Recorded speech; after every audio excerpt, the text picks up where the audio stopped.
and welcome to Blackredmintypodcast, episode 13. Today I'm going to be discussing some things. First things first, my birthday is tomorrow. That's why the episode isn't being done tomorrow, because I was going to record some videos from my gaming channel tomorrow along with this, but now I'm having guests, it's probably best that I just do them all today, so that's why I've done them all today. Since I had a free afternoon, even though I had other stuff to do, but that's besides the point. But yeah, hopefully next week I'll be able to play some more Jedi Survivor. I didn't realise that I could put navigation controls on to tell me where to go and turn off full damage to help with the wall climbing bits and stuff, because it's going to be a long climb to that observatory to see my Daggy Waggy, which his character on here is in an episode, as you may see. I might just leave his character there for every episode now, but his character wouldn't be able to say anything because I can't remember the site I used to put his voice on in that movie. But if I ever want to do more, then I'm gonna need to find it again and have his voice in again. But yeah, also figured out how to stream with the Switch. I think there's something that needs to be turned off first for it to show up on the streaming software, so that's something I'll sort out sometime. I might play the new Tamagotchi Life game, just the demo, until I'm able to get the one that landed on the wheel, which is Little Friends, just because I really want to make myself and Daddy on there, Dad and Gera on there, make us together. I don't know who I'll make as the third me, because you can only make 3 me's until you actually buy the full game. Maybe I'll just make me and him, and then it won't let me proceed until that final me is made. But someday I'll hopefully buy the game. I'm still waiting for Horror Romance Story to be finished so I can play that. I think Joe would have liked that. I'm still waiting for them to finish it. As long as the download link isn't hacked, because people are posting hacked links on the comments I nearly fell for. But I think I cancelled it before any harm was done to my computer, which is a good thing. But yeah, hopefully Jedi Survivor will be done soon, and then I can start Infinity Nikki. I've been watching Rochelle play that. Pretty sure she finished the whole game. I just have to watch those that have uploaded on YouTube first that I knew, and then I can go back to her series to see what the rest of the game is like. Seems like there's cats that are around, like the area, as well as the one that goes with you, which I believe is called Momo. But yeah,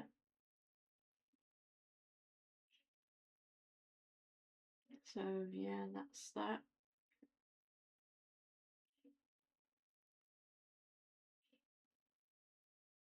Hopefully someday I can get more games on the computer. I need to see what will work before losing money. I was gonna sell Jedi Survivor for the same price that I'd lost, but that would have been too much, so I either had to pick between $11.99 and $14.99, I think. Maybe by the time I finish Jedi Survivor, Jedi 3 will be announced. They said that might happen at the August Gamescom, I believe it's in August, and then the Game Awards is December. But it also said it might be announced in Star Wars Celebration, which is next year. Apparently Jedi Survivor was announced at a Star Wars Celebration, so people are assuming that might be the same thing for Jedi 3. Yeah, hopefully it won't be as hard as Jedi Survivor. I keep doubting that I'm ever going to finish it, especially with this whole thing of climbing the observatory. It might actually be really difficult, so I need to hopefully remember to turn off full damage, and then it might be alright. I might be able to just keep retrying without having to do it all over again, because with full damage on you have to do the jumps again. That was what was frustrating in my last video with Jedi Survivor. If I turned off full damage, then I could have avoided that embarrassment, but I didn't know. I felt really hot in that stream as well with how angry I got with that. I probably could have done more in the game had I not took so long to do that jump. Never been good at platforming and scaling buildings on games. Jedi Fallen Order wasn't this hard, but Jedi Survivor on the other hand is. I've read online that it might take me 2 more videos to finish Jedi Survivor, because the observatory is such a long-winded thing to do, even though I feel like I could defeat Dagon and Bode in the same video, but apparently because it's such a long part, their observatory, it might take me 2 more videos, but we'll see. It most likely will, for the amount of time it takes me to do anything. It'll probably take me a while to scale it, because I'm bad with platforming, like I said. But yeah, I don't know what else to say. I'm hoping to do a stream tomorrow for my birthday on Gartic Phone and my gaming channel. I can throw Monster Hunter into it, so it would be nice to check Kahoot sometimes, see if there's any quizzes about Dagon Gera, same on Look It, but I think I'm gonna go with Gartic Phone. It's a shame I won't have a cat on my birthday. That was something that I really wanted, especially for a birthday present. That would have been amazing, but seems like it's never going to happen at this rate.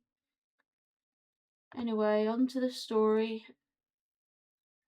See how long it's been. Might only be able to do 1 chapter, but we'll see. Marie's point of view. It's been a while since he left. He sent his parents and I letters. I got a separate letter that held his neat handwriting and some pictures of him and some new friends. As always, I was happy he was happy. We wrote each other letters as soon as we received them. It was the weirdest thing not being able to see him or even hear his voice. Early morning of June 10th, 1958. It was finally June, and it was time for Vernon and Gladys to join their son in Texas. I was left at Graceland with Joe. He said he made a promise to E to keep me safe and sound. Keep me safe, safe and sound. The Presleys left with guilty faces. I smiled small, reassuring them I'd be fine. Gladys held me close before we said our goodbyes. She kisses both my cheeks and smiles small. I'm sorry, honey. I wish I could do something to make this all better. I hug her tighter. Just tell him I miss him dearly, please, I whisper in her ear. With glossy eyes, she tightens the hug. I can't bear to leave you here, honey. You're my new daughter. I just can't. I kiss her cheeks as Vernon consoles her and slips his hand into hers. He waves back at me, then helps Gladys enter their Cadillac. I gaze at the car until it disappears outside of the gates. It was summer all round, but I felt so cold.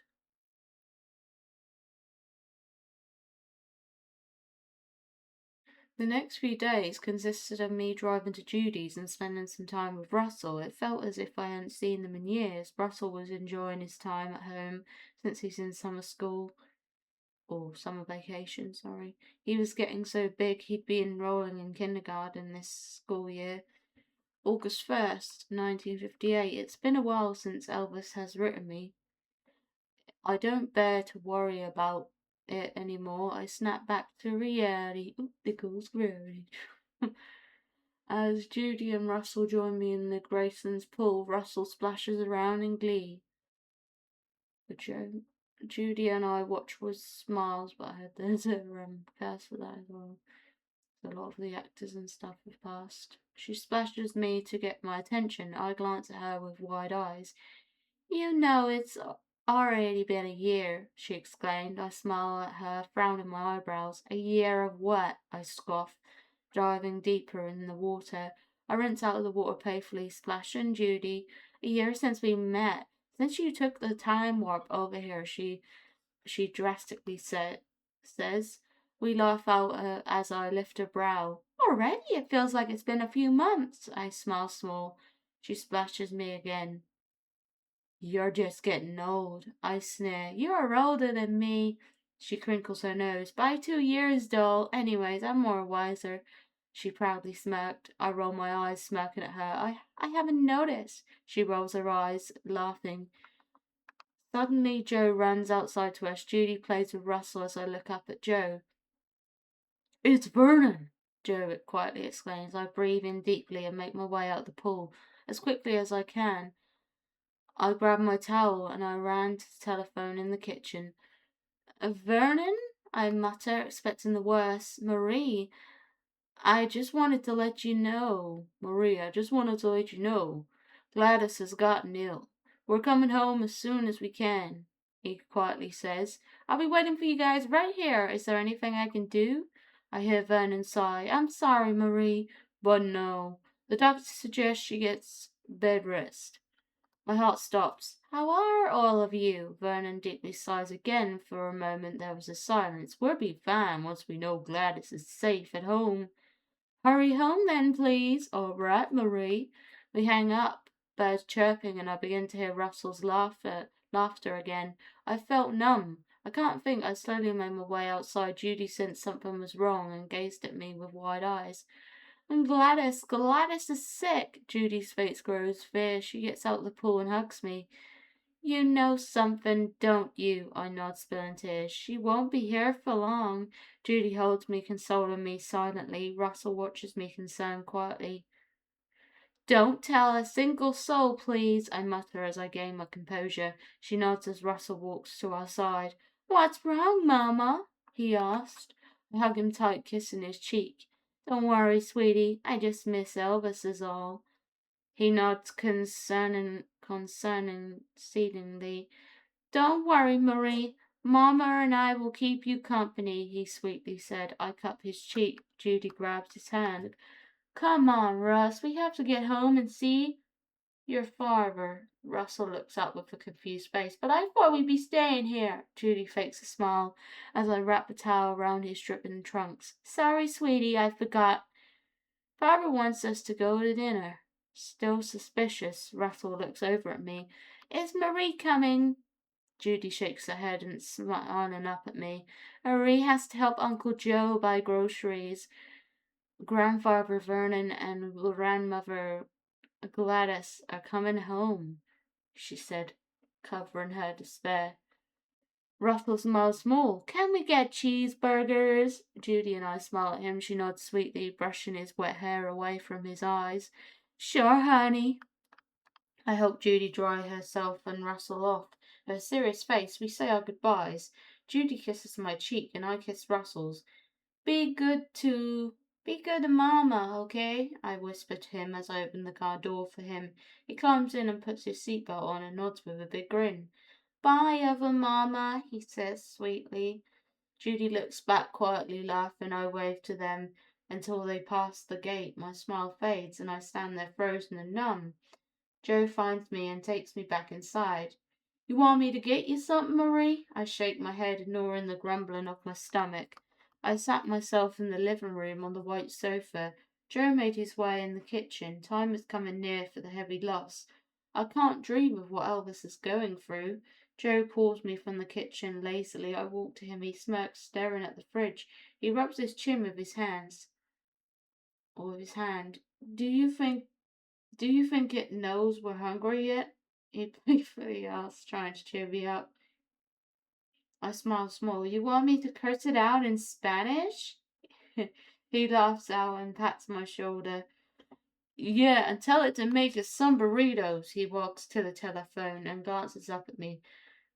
How about pizza? He asked. I nod, turning to him.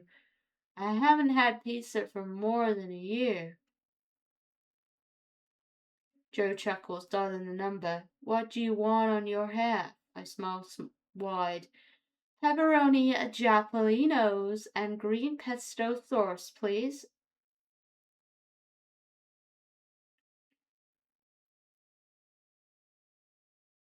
What do you want on your half? Pepperoni Japalinos and green pesto sauce, please. Talk about a Latina. Talk about a Latina. He chuckled, shaking his head. Sorry, I got confused with reading those. I guess I read it right the first time. It cheered me up after all. Since Elvis left, Joe and I had grown close with some other members of his mafia. They were all big teddy bears. Let me be a loving teddy bear. Once you get past it through their tough, intimidating appearances, I walk back to the sofa with ease. Joe follows minutes after. He lies on the sofa exhausted as if he's carried a piano up and down the stairs, playfully kicking his leg as he started falling asleep. Stop snoring, I say, giggling. Aye, doll. Face, I just ordered pizza. I'm tired, he exclaimed in a serious tone. You can't sleep. You can sleep, but just don't breathe through your nose or mouth, I smirk cold-heartedly. He mocks my laugh as I try kicking him again. The door rings and he stands up, ruffling my hair. I lightly punch his back as he passes me. You missed my hair! You messed up my hair, ass, he chuckles, opening the door to the security guard. To the gate, he held the pizza. Joe hands him the money for the pizza guy. He slams it shut and struts to the kitchen slowly and menacingly. I can see why you knock these socks off. You're just a big bag of sunshine, he sarcastically exclaims. I would make a run for the pizza box. He dashes to the kitchen. We both selfishly ate our own pizza and drank Pepsi. We spent the rest of the night making each other feel better on this sad summer night. Late afternoon, August 2nd, 1958. I run outside. I see Vernon struggling to help Gladys out the car. I helped them, grabbing her arm. We slowly made our way inside. Joe watched, looking helpless. We finally made our way upstairs. We laid Gladys in bed and stayed with her until the moon rised. I squeezed Vernon in a hug before leaving the room. Gladys was fast asleep. He misses you, honey. I look up at him sad. He misses you, honey. I look up at him sad. He's been too worried about his mama to write. I'm sorry. He's sorry. He confesses. He confesses. I put my hand on his shoulder. It's fine, Vernon. Understand. I'm just glad she's back home. She can rest easy now. He nods, agreeing. I signaled Joe that it was time for us to leave. He followed right behind me. The whole house was eerie. We gazed at each other. We gazed at each other for a moment before saying good night. August 9th, 1958. It's really early when I wake up. I sense something is wrong. I quickly make myself presentable and quickly make it to Vernon and Gladys's bedroom. Mara, that's just how I feel. I stopped dead in my tracks. Gladys showed severe pain in her sweet, delicate face. My eyes searched for Vernon. He was dialing 911. I was devastated. Everything was moving in slow motion. I made myself hold her hand until the medics arrived, tears strolling down my face. I realized this isn't the first time I've done this. Vernon attended the ambulance ride with Gladys. Joe drove us to the Medisc hospital in his white Cadillac. We ran inside thinking this was all a movie. Inside, Vernon greeted us with agony all over his face. He kept sobbing. I hugged him tighter, rubbing his back. We found out her condition was listed as grave. Vernon allowed me to call Elvis, but I don't have the heart to tell him. I watch as Vernon struggles to dial the phone. He's hurt inside and out. He runs his free hand through his hair. He nods and puts the phone back. on the receiver. Joe stayed by my side the entire time we were in the hospital, but I tried soothing Vernon and ease him in the despair. We weren't able to see her, not until the next day. He'll be here by tomorrow morning. I pray by then let us see her, he quietly muttered. For the rest of the night Vernon held his head in his hands. He didn't say a word to me or Joe. The little family is breaking right in front of my eyes. We slept in the hospital's emergency room. The lights were still bright and cruel to our eyes. I laid my head on Joe's shoulder, trying to go back to sleep. Just then I could see him in his uniform, running inside to join us. I could see he was exhausted and depressed. I quietly ran to him, hugging him tight. He nestled his face on my shoulder. I don't know what to do. I'm scared, Marie. I don't want to lose her, he chokes out, quietly sobbing. I couldn't find anything to say. I just stroked the back of his head as his father woke up. He joined Elvis and I in our dismay. Finally, the doctors let us see her. She lay sleeping without any pain on her sweet face. It was like she was back to normal. Elvis walked in first. He kneeled down to her side, kissed her cheek, and held her hand. Vernon gazed at her, sobbing in the armchair by her bed. I couldn't make it past the door frame. I gasped, putting my hand over my mouth. My eyes squint with tears strolling down. I can't do it. I quickly made it back to the waiting room. I can't do it again. I can't look at another person lying on the hospital bed. I can't. Joe runs to me in hysteria. What the hell? He yelled. I shake my head, sobbing. I just can't, okay? I mutter. Joe's anger disappears and sits down next to me. He hugs me, letting me weep on his shoulder. He dashes out. He spots me crying, and his wild eyes change to hurt. He kneeled down in front of us. I let go of Joe and look at him. He grabs my hand and cups my cheek. I'm sorry. I just can't. He stops me and gets up and kisses my cheek. He nods at Joe and walks back into the room. Maybe I could do one more chapter. August 13th, 1958. Through the last few days, I slowly made my way inside Gladys's room. It was very difficult. I kept stiff, sitting in a corner as I watched Elvis and Vernon surround her. It was almost midnight, and Elvis was quietly singing Mama to Gladys. He held her hand tight as he sang. Vernon wrapped his arms crossed, bags under his eyes and messy hair. Elvis was just the same. Vernon rarely stands up. He put his hand on Elvis's shoulder, glances up at him, and with glossy eyes he sniffs, shaking his head at Vernon. I won't leave, Elvis exclaims. Vernon puts both arms on his shoulder. Elvis looks away in despair. He nods quietly, moving his eyes to me. He kisses his mother's cheek and whispers to her. She cups his cheek for a moment. He then walks towards me. He slips his hand into mine. We need to get some rest. We need to get some rest. I don't know who's saying that, sorry. I gaze at him. I wanted to protest, but I know I shouldn't. Oh, I did get it right the first time. Before leaving her room, I let go of Ian and made my way back to Gladys. I kissed her on the cheek. I was getting dizzy. She cups my cheek and pulls me closer to her. There ain't enough thank yous in this world to thank you enough for loving my boy. You're good to him, baby. Please, whatever you do, stand by him no matter what, you hear me?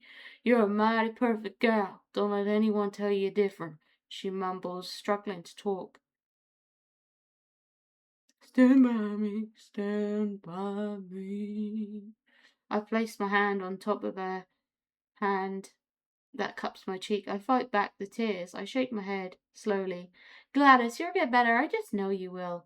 Don't talk like that, please. You're like my mother. I love you. She smiles small mouth, and I love you too. As tears fall from my cheeks, Elvis walks to me and wraps his arms around my shoulder. Gladys and I let go of each other as he leads me out the hospital. He wipes away my tears and kisses my cheek. I recall Joe leaving earlier as Elvis opened the car door for me.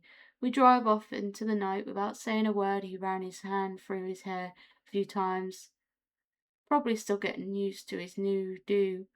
Can't get used to the hair? He glances at me with a half smile. I know you can't. He smiles small as he holds my hand. You know, there wasn't a day when I didn't think about you. He continues staring at the road. As always, he was speeding and running through red lights. I missed you too, Elvis. I glance down at my lap. He lets go of my hand and strokes my leg. I look up at him as he stops for a red light.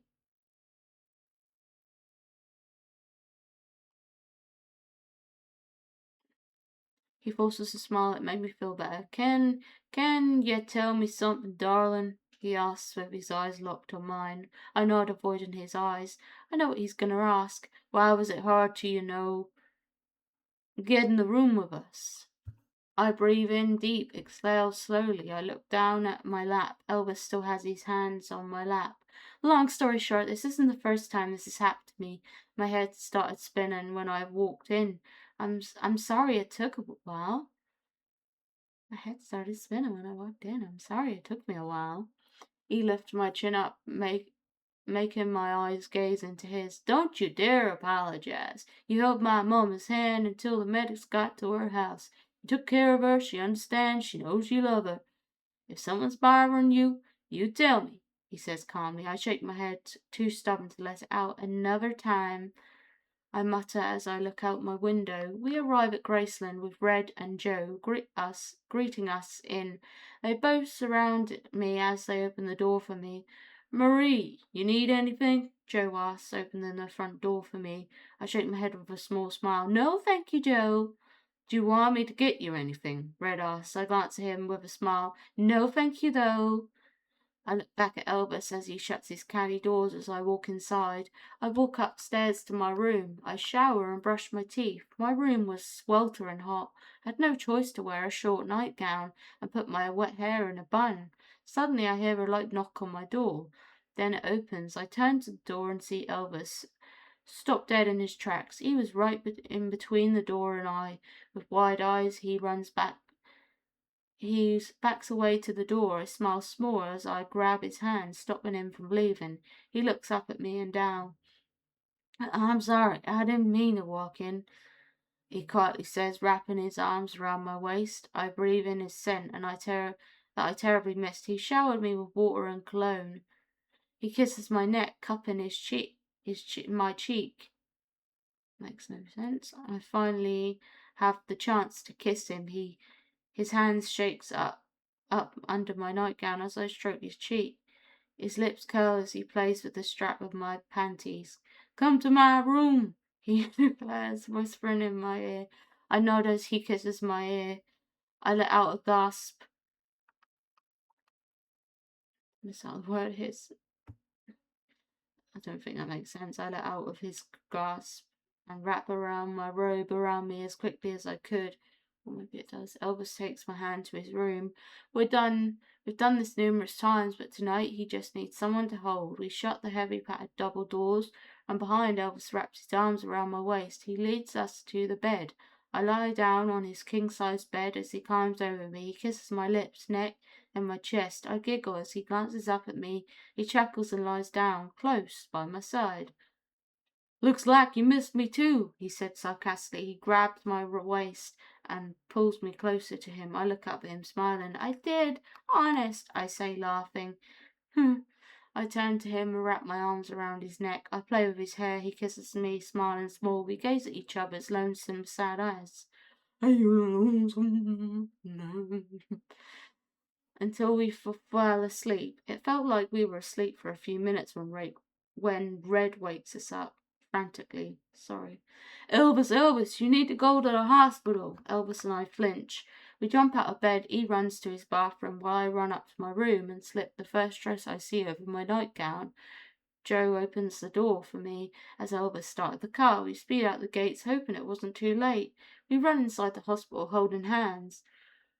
We barge in her room. An eerie silence filled the room. Elvis and I glance at the bed. Vernon is weeping. Gladys looks as if all the light within her was gone. Elvis cries out, Mama, and runs by her side. The Embler began covering her with a blanket. The men in her life protested, crying out, shaking their heads. I try pulling Elvis away, and he frankly shakes his head in despair. Joe and Red finally arrive and manage to pull Vernon and Elvis away from Gladys. I watch by the door, completely in shock. A hand lays on my shoulder. It was Jerry Shillings. He cradles me in a tight hug as I sob quietly. Gladys was gone. She left her boys to fend for themselves. As the medical team leave with her body, Elvis turns to me with miserable eyes. You knew this was going to happen, didn't you? He cries out, fighting Joe to release him. Jerry shields me as Elvis fiercely made his way towards me. He pushes Jerry fiercely out the way. He yanks at my arm roughly. I cringe and avoid looking into his distraught face. I'm completely mortified. Why didn't you help her, huh? Why the hell not? He barks out, making me numb. I couldn't do anything. There was nothing anyone could do. I wanted her to live her last moments without any worries. I quietly reply with tears in my eyes. His grip went tighter. He claws at my shoulders, angry at my answer. Jerry pushes Elvis away before he could do anything else, and he quickly pushes me behind. I'm terrified as I watch Elvis try swinging a fist at Jerry, Joe, and Red. Quickly trying to pull him off me, Elvis tries fighting back. Let me at her, damn it! He roars out enraged. I sob quietly as Jerry cradles me in a tight hug. Vernon watches distraught. He faces Elvis and tries calming him down. Jerry took advantage of the moment and leads me to his car. His car practically running, he opens the door for me and slams it shut. He gets in and glares at me horrified. He looks down at my shoulder. I look down and see blood. He must have scratched me good, I quietly say, denying any pain. I shake my head. Jerry glances at me back at the hospital. He lifts up what was left of the shoulder part of my dress. Cuts were slightly deep and bright red. I don't need any medical attention. I'm fine, Jerry, I say stubbornly. You're saying that 'cause you're a doctor, he said quickly getting out of the car. I sigh. I could hear my heart beat like crazy. I glanced down at the wound, then my arm. It started bruising. Damn, I didn't realize I was shaking until Jerry came back with a doctor. I tried opening the door, but I failed miserably as my fingers couldn't stay still. Jerry yanks the door wide open and points to my shoulder. The doctor snaps on his gloves and takes a look at as my adrenaline drains. I feel the pain from his touch. Sure need a few stitches. Anything else? He directs at me to question Jerry. He points at my arm and sighs. And I sigh. The doctor looks at me and I show him my bruising arm. He nods and takes his hand out the gloves. He puts his hand out for me and helps me out the car. I clutch my shoulder, realizing the new stinging pain. Jerry pats my shoulder and follows behind the doctor and I have hastily, I walk back inside the hospital. The doctor leads us to the closest room available and sits me down. He leaves calling a nurse to get anesthesia and stitches. I glare at Jerry, who kept his guard up with crossed arms, standing by the door. You just had to get a doctor, I whisper harshly. This is gonna hurt like a bitch. How do you know? He struts, leaning on the wall. I flip him off with my right middle finger. Shocked, his arms fall to his side. No, look closer. I got stitches when I was 10. No, look closer. I got stitches when I was 10 twice, and they decided to do surgery on it too. He carefully walks closer and takes my right hand, inspecting it. Feeling guilty, he looks up at me. It hurts like a bitch. I wouldn't shut up from my crying. I didn't look at it while I did it, I confessed softly. I'm sorry, Mary. You mean Marie? He exclaims, backing away to the wall. The doctor walks in with the nurse, and Jerry hung his head low. You mean Marie, not Mary, is what he calls me. Mary is what he calls me. I don't know why, but I found it nice. Oh, now I get it. That's just his nickname for her. This might hurt a little bit, so take deep breaths if you need to. I winced as I felt the needle. Usually I love needles, but knowing what's after the needle isn't going to be lovable. He starts to stitch in. Jerry surprisingly comes to my side and holds my hand. I look away from my shoulder. Look away, and shut my eyes tight. I squeeze Jerry's poor hand. As the doctors tighten the stitches, he cuts the leftover and was done. Thankfully, it was just 3, the doctor says with a consoling smile. Thanks, doctor, Jerry and I exclaim in unison. Thanks, doctor. He walks out nodding with the nurse. Following a sigh escapes as Jerry helps me back into the car. I'm hurt, and I'm scared shitless of Elvis. Great, I say, staring down at my lap. You want to stay at Judy's for a couple of days? I look at him and nod. We made it to Graceland. All the guys' cars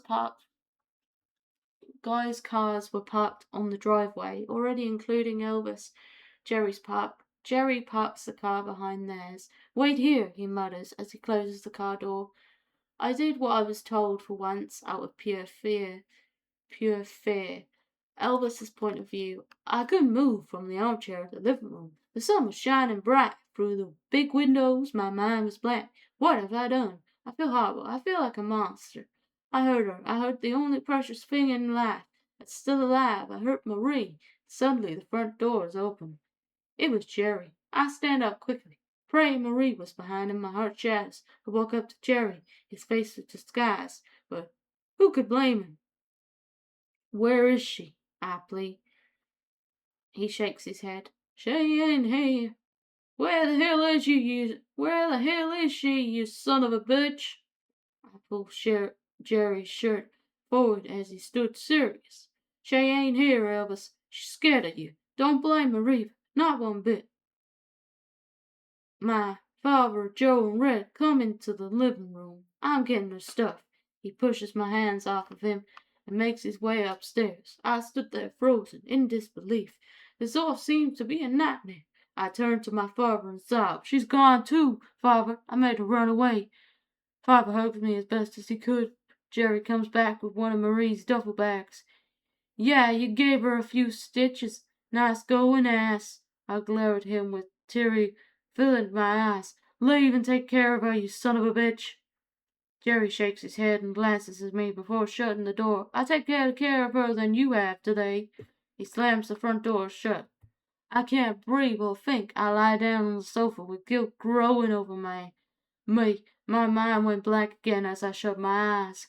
Marie's point of view. I was still shook up. All shook up.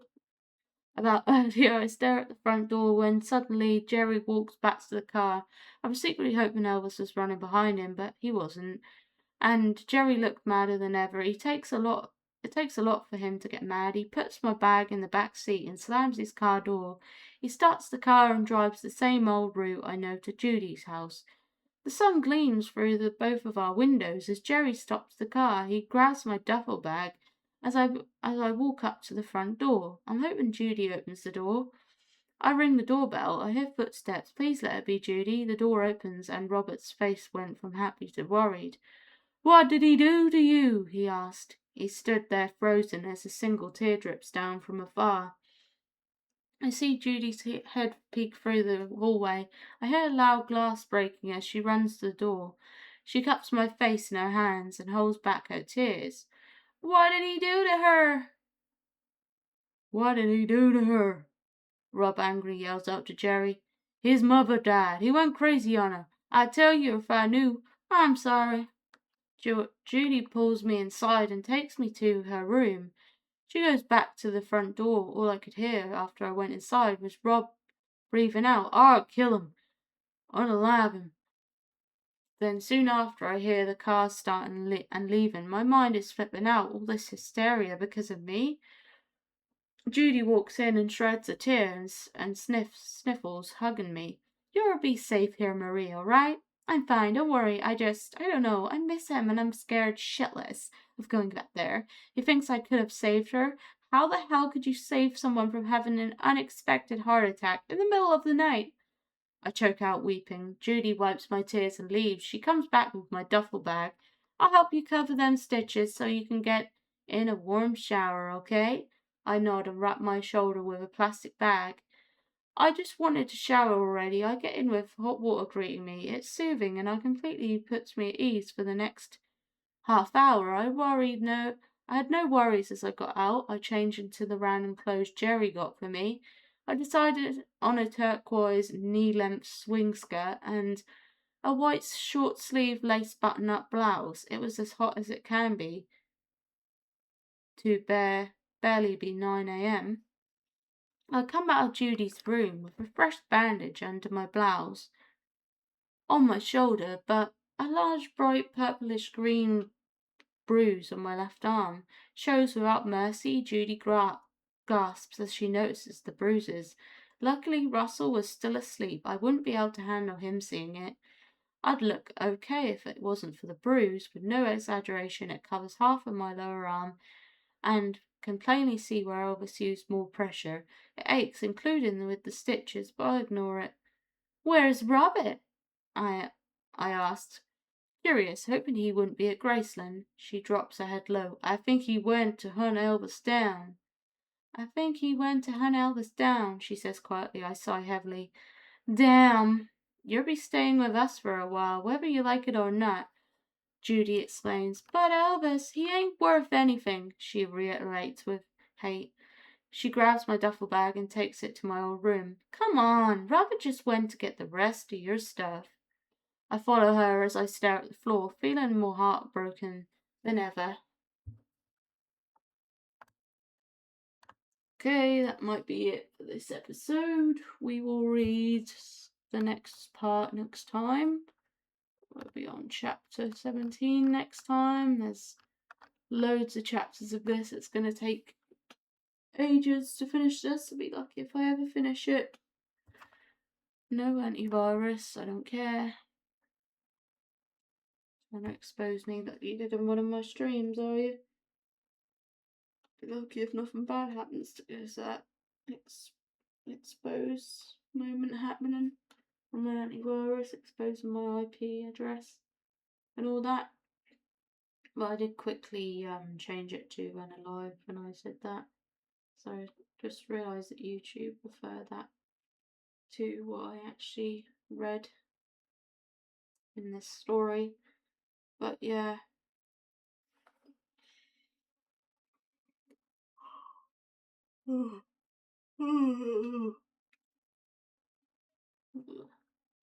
But yeah, anyway, thanks for listening and watching. Bye bye. Midsummer.